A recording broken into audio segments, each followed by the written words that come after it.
នេហានេះកំពុងដើរលើផ្លូវតលហើយត្រឡប់ក្រោយជាជំរឿនដ៏ល្អបំផុតបងសុំទុំបងមិនអាចក្បែរមិនអាចថែសង្សារកំសត់ព្រោះបងហត់នឹងធ្វើឲ្យអូនយំបងអាក្រក់ស្រឡាញ់ស្រីម្ដង4-10នាក់តែជាក់លាក់មាន2នាក់គិតថាសាសមម្នាក់ជាគេម្នាក់ទៀតជាអូនបងដឹងខ្លួនអាត្មានិយមទើបបងខំ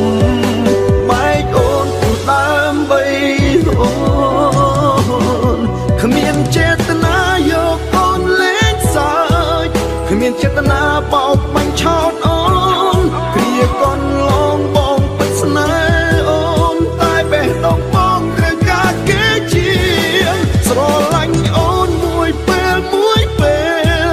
ស្រឡាញ់គេពេញមួយជីវិតបងសុំទុំដែលធ្វើបាបចិត្តហ៊ានយកស្នេហ៍ពិតអូនមកជន់ឈ្លី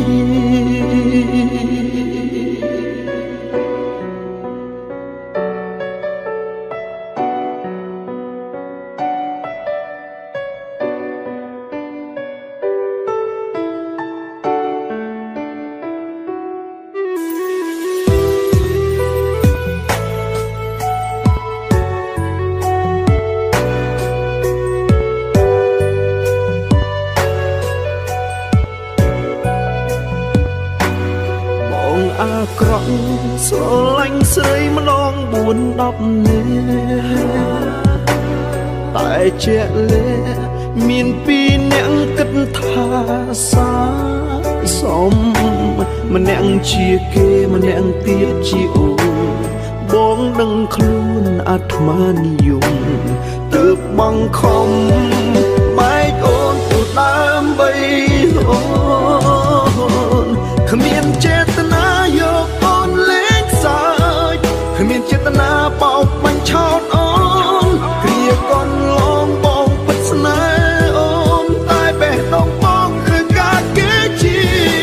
ស្រឡាញ់អូនមួយពេលស្រឡាញ់គេពេញមួយជីវិតបងសុំទុំដែលធ្វើបាបចិត្តហ៊ានយកស្នេហ៍ពិត